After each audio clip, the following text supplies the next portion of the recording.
आज all is well जी, all is well. Rizwan के लाला अभी पहली गेंद पर जो है वो कैच ड्रॉप हुआ और उसके बाद अगेन एक शॉट करने गए।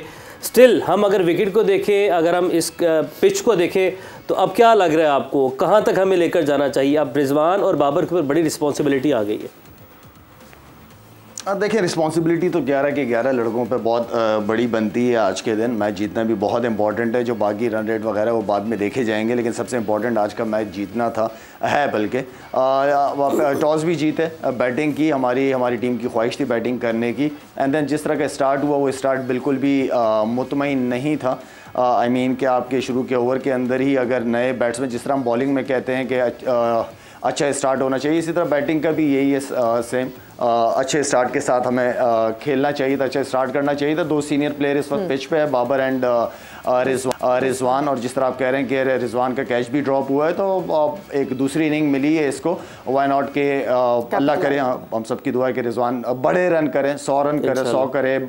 बाबर के ऊपर भी काफ़ी अरसे से मैं समझता हूँ कि एक बड़ी इनिंग की जो उम्मीद रखी गई है, इसलिए कि काफ़ी अरसा हुआ बाबर ने कोई बड़ी इनिंग नहीं खेली। एक नेपाल के ख़िलाफ़ खेली थी, उसके बाद कोई ऐसी इनिंग नज़र नहीं आई 15-20 मैचों में। तो रिस्पॉन्सिबिलिटी एज अ कैप्टन भी बहुत बड़ी बनती है। दोनों सीनियर प्लेयर्स हैं और इंशाल्लाह उम्मीद करते हैं कि ये पार्टनरशिप लंबी होगी, क्योंकि पास में जो टीमें नज़र आई हैं, उनके भी स्टार्ट अगर अच्छे नहीं हुए, लेकिन उनके मिडिल ऑर्डर ने रिस्पॉन्सिबिलिटी संभाल के और लंबी पार्टनरशिप्स की हैं। बिल्कुल during the match come back करना। हम जिस तरह यूसुफ ये बात करते हैं कि हमने देखा और टीम्स को भी जिनका ऊपर से एक स्टार्ट अच्छा नहीं मिला और उसके बाद दे रिकवर्ड सो वेल, उनके मिडिल ऑर्डर ने उनको संभाला या उनके लोअर मिडिल ऑर्डर ने उनको संभाला।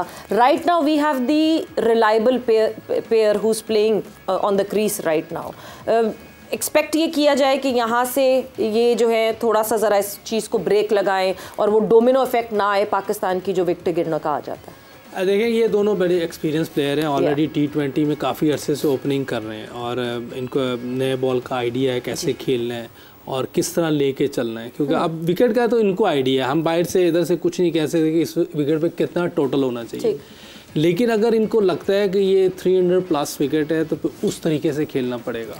फॉरगेट कि हम आखिर तक जाएंगे या पिछले प्लेयर करेंगे। अगर पिछले प्लेयर्स पे गए तो फिर मुश्किल हो जाएगी, हमें ही करना पड़ेगा, क्योंकि ये दोनों बहुत एक्सपीरियंस प्लेयर हैं। बाकी वाले अंदर बाहर हो जाते हैं, लेकिन ये मुसलसल खेल रहे हैं, इनकी जिम्मेदारी है। और वैसे तो 11 के 11 की होती है, लाला ने भी ये बोला है, वाकई ऐसे ही है कि जो 11 खेल रहे हैं उन सब की जिम्मेदारी होती है। जब तक बैटिंग हो रही है, जब तक बॉलिंग होगी, मैच ख़त्म नहीं होता। लेकिन इन दोनों पर बहुत ज़्यादा है, क्योंकि एक्सपीरियंस, ओपनिंग ऑलरेडी की हुई है इन्होंने काफ़ी अरसे से, और इन्होंने पास्ट में परफॉर्मेंसेस दी भी हुई हैं। Captain and the senior of the team, दोनों सीनियर हैं, दोनों कैप्टन और वाइस कैप्टन है ऑलमोस्ट। अगर टेस्ट में ऑलमोस्ट वाइस कैप्टन है, अच्छा आपने कहा, शदाब होता है ना, तो टेस्ट में ये होता है, तो वो दोनों है, इसमें तो कोई वो नहीं है। तो अगर अच्छे तरीके से जो स्ट्राइक रेट हम बात करते हैं, जो डॉट बॉल कम खेलनी है, 145 डॉट बॉल अफगानिस्तान के खिलाफ, मेरा ख्याल ये हर्टिंग है। और अगर आप डॉट करते हैं तो फिर बाउंड्री से कवर कर लें, कैपिटलाइज कर लें। क्योंकि 38 पे 2 गिरे हुए हैं, मुझे नहीं लगता कि अभी तो ये सोचेंगे कि हमने डॉट बॉल कम खेलनी, हमने कैपिटलाइज करना। अभी तो ये सिर्फ ये सोचेंगे कि और एक विकेट ना गिरे, नोइंग देम। देखिए, वो कोई सर्टेन टाइम होता है। अगर आप जैसे लास्ट मैच में एक 10 ओवर में 39 बनाए, एक 10 में 44 रन बनाए, अगर इस तरह किया तो फिर हम 250-260 पे रह जाएंगे। बिल्कुल सही। हमें वो अपने आप को एटलीस्ट 10 ओवर में 50-55 इधर तक लेके जाना होगा। ठीक है, आप नए आए हैं, 1-2 ओवर देख सकते हैं, लेकिन बाबर ऑलरेडी 10 रन 6 बॉल पे कर गया हुआ है, रिजवान भी 3-4 पे 4 कर गया है। तो वो जो अर्ली ऑन जो होता है ना, जो आपने डॉट खेलनी होती है, वो तो निकल गया टाइम। अब तो आप सिंगल डबल, कोई ये नहीं कह रहा कि आप छक्के मारना शुरू कर दें, लेकिन जो स्ट्राइक रोटेट है, जो गैप में खेलना है, वो बहुत ज़्यादा गैप है। अगर आप अभी तो 10 ओवर नहीं हुए, 10 ओवर में तो और ज़्यादा गैप होता है। लेकिन कीप द बोर्ड टिकिंग,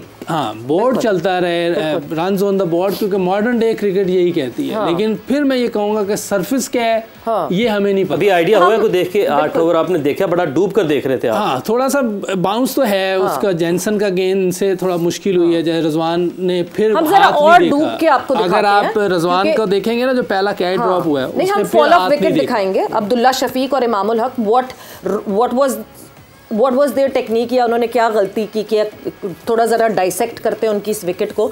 सो पहले अब्दुल्ला शफीक की विकेट। जी यूसुफ भाई, मेरा ख्याल है कि ऊपर की तरफ ज़्यादा चला गया या पूरा कनेक्ट नहीं हुआ। पोजीशन सही थी, कोई ऐसा वो नहीं है। कोई लग रहा है कि उसका पूरा बैट नहीं लगा, जो मुझे लग रहा है। हाँ। पोजीशन सही थी उसकी, अगर आप देखें, क्योंकि इसकी हाइट है, शायद थोड़ा सा बॉल को हाइट मिल गया और वो सही बैट पे आई नहीं, पूरी पहुंची नहीं ना, बाउंड्री तक पहुंचानी पूरा नहीं लगा पहुंची ना, नहीं, बैट पूरा नहीं लगा होगा, मिडिल नहीं हुआ प्रॉपर, लग यही रहा है मुझे यहाँ हाँ। से तो। ठीक। और इमाम की विकेट, हम इमाम की विकेट पे अब अगर नजर डालें तो हमें अंदाजा ये होगा। इमाम, ये तो बहुत बाहर था, बाहर बॉल था। और ठीक है, मैं वो वही बार बार कहूँगा, मुझे लगता है कि इसका ये आर्म मुझे लगता है, क्योंकि ये गेंद इसकी टांग भी आई हुई थी थोड़ी, जितनी आनी चाहिए थी। तो अब जब इमाम वापस आएंगे ना वर्ल्ड कप से, आपने उनको कोचिंग एकेडमी में बुलाना है, एनसीए में बुलाना है, और उनको डांट के फोर्स करना है कि उनको इस पे काम करना है। डांट के नहीं करना होता, प्यार से उसको। नहीं तो प्यार से तो वो सुन ही नहीं रहे ना, आपने 9 महीने पहले भी उनको बताया, वो नहीं सुन रहे प्यार से, तो कन्विंस करेंगे इंशाल्लाह, कन्विंस इंशाल्लाह, कोई ऐसी बात नहीं। लाला इमाम की विकेट हम देख रहे हैं और दिखा भी रहे हैं अपने नाजरीन को, बहुत बाहर जाती गेंद को उन्होंने छेड़ा, तकरीबन ऑन द लाइन वाइड जो है उस लाइन के करीब बॉल थी और उन्होंने कैच दिया। रिजवान का भी एक दिखा दिएगा जो कैच ड्रॉप, रिजवान का कैच भी हम निकलवाते हैं। तो लाला इमाम की विकेट, और बारहा यही गलतियां रिपीट हो रही हैं इमाम की तरफ से। सीनियर प्लेयर है, टेक्निकली साउंड भी हम कहते हैं बहुत ज़्यादा है। देखें, इनका नो डाउट कभी कभार ये है कि देखें, आप जब अर्ली ऑन जब ओपनर आउट हो जाता है, फिर जो सामने वाला ओपनर होता है और आपके सामने नए बॉल, दोनों तरफ से नए बॉल भी होते हैं। अच्छा, इनकी हाइटें भी बहुत अच्छी हैं, फास्ट बॉलर्स की हाइट, लंबी हाइट है, तो ये मारते हैं, बॉल ऊपर भी अच्छा आता है। तो आप थोड़ा सा रियलाइज़ करते हो कि यार ऐसा शॉट ना खेलूँ जिसकी ज़रूरत ना हो। हाँ, आपके एरिया में बॉल हो तो वो तो ऑटोमेटिकली आपने इतनी प्रैक्टिस की होती कि उस पर नेचुरली आप चले जाते हो, लेकिन एक बॉल जो बिल्कुल ही बाहर और उसको जबरदस्ती आप चेस करने जाते हो, तो आई मीन कि थोड़ा सा कभी कभार जो है ना, वो आप जो 10 ओवर है, देखिए 60 बॉलें होती हैं 10 ओवर के अंदर। 60 बॉलें में अगर आप टेस्ट मैच भी खेले ना, तो 10 ओवर में आपके 45-50 रन होते हैं। 60 बॉलें बहुत होती हैं, तो आई मीन कि आप थोड़ी सी मैं समझता हूँ कि इन रिस्पॉन्सिबिलिटी का मुजाहरा किया है इन्होंने। इसके ऊपर रन भी थे, इसको पता है कि इसके रन कितने इंपॉर्टेंट होते हैं, ऊपर से बैट्समैनों के रन इंपॉर्टेंट होते हैं, तो ये थोड़ी सी जिम्मेदारी मैं समझता हूँ कि